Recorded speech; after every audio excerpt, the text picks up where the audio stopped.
सभी का हमारे YouTube चैनल पर स्वागत है। आज के इस वीडियो में हम वैवाहिक जीवन के विषय में बात करेंगे। वैवाहिक जीवन में खुशी आएगी या नहीं, वैवाहिक जीवन सुखमय होगा या नहीं, इसी संदर्भ में इस वीडियो में हम बात करेंगे।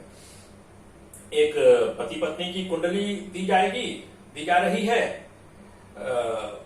यह पति पत्नी की कुंडली दिखलाकर सवाल किया गया कि दोनों का वैवाहिक जीवन सुखमय होगा या नहीं, दोनों के वैवाहिक जीवन में खुशी आएगी या नहीं, यह सवाल किया गया। तो नाम की गोपनीयता बरती जा रही है। किसकी कुंडली है या किसके द्वारा यह सवाल किया गया है, यह गोपनीय रखा जा रहा है। तो आइए सबसे पहले हम पति की, पुरुष की कुंडली पर विचार करते हैं, चर्चा करते हैं, फिर हम स्त्री की कुंडली पर, पत्नी की कुंडली पर विचार करेंगे। तो यह मीन लग्न में जन्म लेने वाले जातक की पुरुष की कुंडली है। मीन लग्न में प्रथम भाव में राहु बैठे हुए हैं। कुंडली के प्रथम भाव में राहु बैठे हुए हैं। कुंडली का दूसरा भाव जो है वहां शनि अपनी नीच की राशि मेष में बैठे हुए हैं। साथ में इस कुंडली के तीसरे और आठवें भाव के स्वामी शुक्र भी बैठे हुए हैं। कुंडली के सातवें भाव में, जहां से हम वैवाहिक जीवन का, पत्नी का विचार करते हैं, वहां केतु बैठे हुए हैं। लग्नेश बृहस्पति भी बैठे हुए हैं केतु के साथ। बृहस्पति वक्री अवस्था में है। कुंडली के सातवें भाव के स्वामी बुध है। बुध कुंडली के 12वें भाव में नुकसान के स्थान में बैठे हुए हैं।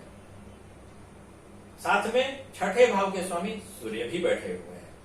कुंडली के 9वें भाव में यानी कि भाग्य स्थान में मंगल बैठे हुए हैं अपने घर में वृश्चिक राशि में। पंचम भाव का स्वामी चंद्रमा कुंडली के 11वें भाव में बैठे हुए हैं। अब देखिए, कुंडली के 7वें भाव में केतु और बृहस्पति का वक्री होकर के एक साथ होना, यह वैवाहिक जीवन में खुशी बने रहे उसके लिए यह अच्छी स्थिति नहीं है, यह एक बाधक स्थिति है। फिर कुंडली का जो द्वितीय भाव है, दूसरा भाव है, वहां शनि का अपनी नीच की राशि मेष में और शुक्र भी साथ में होना, शुक्र इस कुंडली के तीसरे और आठवें भाव के स्वामी होने के कारण प्रतिकूल फलदायी ग्रह हो जाते हैं। तो जन्म कुंडली के दूसरे भाव में शुक्र और शनि का होना, एक साथ होना, पारिवारिक माहौल को खराब करता है। घर परिवार में खुशी बने रहे उसमें यह स्थिति बाधक होती है।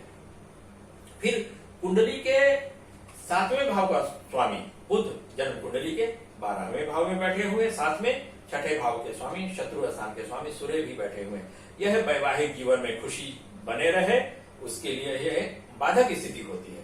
बावजूद एक स्थिति है भाग्येश का, भाग्य स्थान के स्वामी का, भाग्य स्थान में मंगल का भाग्य स्थान में ही होना, वह एक कहीं ना कहीं से राहत देने वाली स्थिति जरूर है। अब आइए हम आगे अब स्त्री की कुंडली पर बात करते हैं, पत्नी की कुंडली पर चर्चा करते हैं। यह सिंह लग्न में जन्म लेने वाले स्त्री की कुंडली है। सिंह लग्न में शुक्र बैठे हुए हैं। कुंडली के 5वें भाव में राहु बैठे हुए हैं। छठे भाव में बृहस्पति है वक्री अवस्था में बैठे हुए। कुंडली के 8वें भाव में चंद्रमा और मंगल बैठे हुए हैं। यह मंगली है, यह कन्या, यह लड़की, यह स्त्री मंगली है, क्योंकि मंगल जो है कुंडली के 8वें भाव में बैठे हुए हैं। पुरुष वहां मंगला नहीं है। इस स्त्री का पुरुष जो है, पति जो है, वह मंगला नहीं है। अब आइए, कुंडली के 11वें भाव में शनि बैठे हुए हैं, साथ में केतु भी है। शनि इस कुंडली में पति स्थान के स्वामी है, 7वें भाव के स्वामी है। ठीक है। फिर कुंडली के 12वें भाव में बुध बैठे हुए हैं, सूर्य बैठे हुए हैं। देखिए, यह स्त्री जो है पूर्ण मंगली है। कुंडली के 8वें भाव में मंगल बैठे हुए हैं, भाग्य स्थान के स्वामी होकर के मंगल बैठे हुए 8वें भाव में, यानी भाग्य का नुकसान होना, सौभाग्य का नुकसान होना, यह स्त्री की कुंडली में। फिर कुंडली के 7वें भाव में पति स्थान, 7वें भाव अर्थात पति स्थान का स्वामी शनि कुंडली के 11वें भाव में केतु के साथ बैठे हुए हैं। मंगल और शनि की आपस में दृष्टि भी पड़ रही है इस कुंडली में, तो यह दृष्टि अच्छी नहीं कही जाएगी कि वैवाहिक जीवन में खुशी बने रहे, वह अच्छी स्थिति नहीं कही जाएगी। बावजूद यह कहा जाएगा कि यह दोनों पति पत्नी प्रत्येक शनिवार को भगवान शिव का रुद्र अष्टाध्यायी के मंत्रों से, काला तिल से, काला उड़द से और दही से विधिवत पूजन अभिषेक करें। जरूर कुछ ना कुछ अनुकूल स्थिति बनेगी, जरूर दोनों को वैवाहिक जीवन में कुछ राहत देने वाली बात जरूर होगी। फिर आइए हम एक और कुंडली पर विचार करते हैं, पति पत्नी की कुंडली पर। यह भी पहले हम पुरुष की कुंडली पर विचार करते हैं, फिर स्त्री की कुंडली पर विचार करेंगे। यह मकर लग्न में जन्म लेने वाले पुरुष की कुंडली है। मकर लग्न में प्रथम भाव में शुक्र बैठे हुए हैं। कुंडली के दूसरे भाव में घर परिवार के स्थान में सूर्य और शनि बैठे हुए हैं।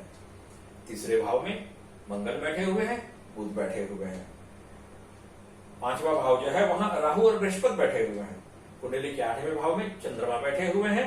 11वें भाव में केतु बैठे हुए हैं। देखिए कुंडली का दूसरा भाव यहां भी देखिए, परिवार का स्थान, घर परिवार का स्थान, वहां सूर्य और शनि बैठे हुए हैं। सूर्य और शनि दोनों एक दूसरे के शत्रु माने जाते हैं।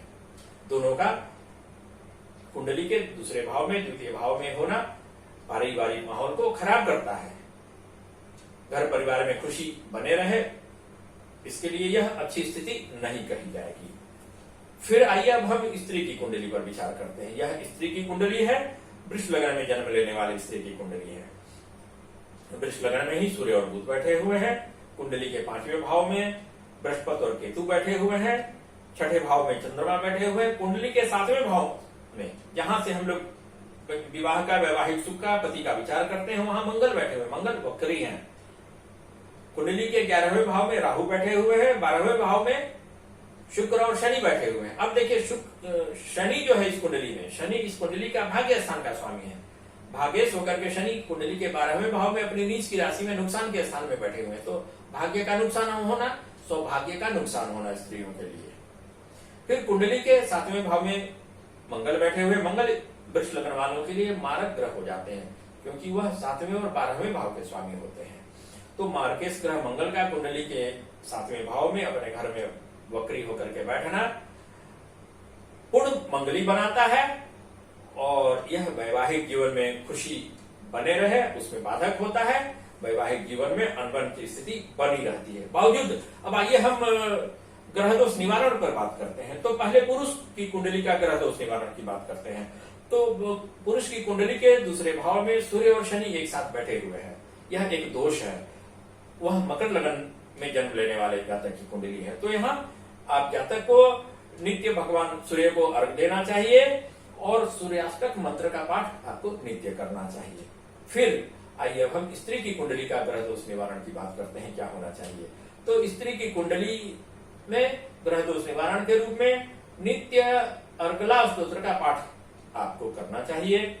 फिर प्रत्येक शुक्ल पक्ष की पंचमी तिथि को भगवान शिव का विधिवत पूजन अभिषेक करना चाहिए। इस वीडियो में वैवाहिक जीवन पर, वैवाहिक जीवन में खुशी आएगी या नहीं, वैवाहिक जीवन सुखमय होगा या नहीं, इस विषय पर इतना ही। फिर हम दूसरे वीडियो में दूसरे विषय पर बात करेंगे। यह जो वैवाहिक जीवन का यह प्रथम भाव होगा यह वीडियो।